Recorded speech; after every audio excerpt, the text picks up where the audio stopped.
hindi ko naman po nakakalimutan yung pangarap ko. Dayan, pangarap ko po maging teacher.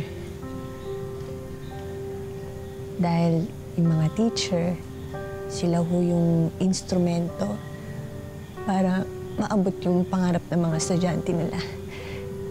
Gusto ko rin nung makatulong sa mga bata. Lalo na yung mga katulad kong ampon. Gusto kong iparamdam sa kanila na pwedeng mangarap, na pwedeng magtagumpay. Napaka-selfless mo namang tao. Huwag kang mag-alala. Magiging teacher ka. Tutulungan kitang tuparin ang pangarap mo. Ako, Ma'am Dayan, sobra-sobra na po yung binibigyan niya sa akin. Hope, maliit na bagay lang yan. Kung yung ibang tao nga tinutulungan ko, ikaw pa kaya? Parang anak ko na rin. Ako, Ma'am Dayan, hindi naman po kailangan gawin yun. Gusto ko at gagawin ko. Dahil alam kong deserving ka. Salamat po.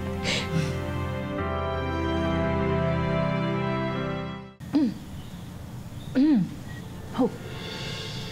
Nay! Nay! Ma'am Dayan, nandito ho yung mga magulang ko. Dali lang ho. Nay, Tay, si Ma'am Dayan ho, yung ina-assist ko.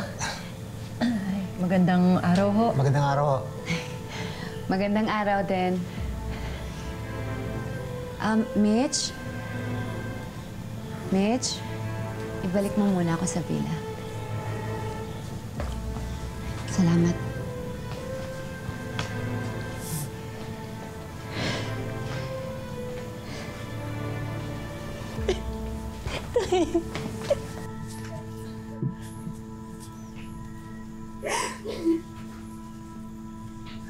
Kamusta ka na, anak? Yeah? Kamusta ka na? Okay naman po ako.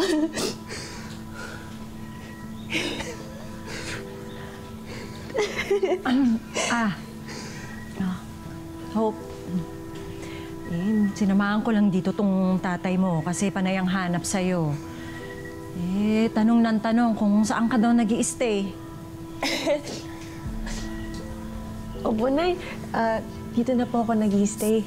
Naka-on call mo kasi ako dito sa hotel para ma-assist ko si Ma'am Dayan. Nak, okay ka ba naman dito? Ha? Opo, Tay. Okay na okay po. Mabait po si Ma'am Dayan. Uy, mayaman yung amo mo, ano? Kita ko yung suot na alahas, ang kinang. Hindi naman siguro peke yun. Nakakainggit. Ay, opo. May negosyo po ata siya sa Maynila. Oh, kita mo na. Sabi ko na yung mga ganun itsura. Rich talaga. Nakakainggit, oh.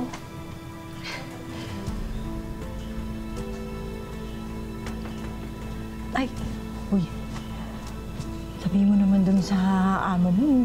Baka kailangan pa ng mga alipores niyan. Pwede ako mamasukan. Hoy, ano ka ba?